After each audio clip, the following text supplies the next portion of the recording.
Көп уктаган кыздарга үйлөн.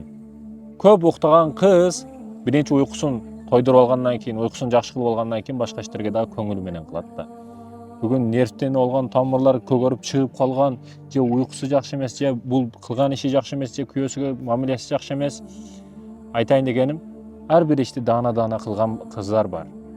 Бирисин бүтүрөт, таза кылат, аркасында кир калдырбайт, чаң калдырбайт, анан экинчисине өтөт. Мындай кыздар акылдуу, даана келишет, даанышман келишет. Ошондуктан да аял киши негизи аярлуу, назик болот, жатындан баштап ошо кабырга чейин көп уктайт, назиктикте ар дайым сакталууда болуш керек да. Устазыбыз Рахматов Чубаксыз айткандай, туалет катсаң дагы аялыңды аярла, канышадай жашасын деген мааниде. Бүгүн эркектер бар, кыздар ошо уктап жата берет. Бүгүн уктай турган учур эмес, аракетиңди кыл. Ошол сенин артыңда турган эже карындаштарың үчүн дагы аракет кылышың керек. Жеңилбешиң керек. Жеңилишке акың жок. Ой, тоюп кеттим, жашоо кыйын экен, андай мындай деген бул кыздарга тиешелүү сөздөр.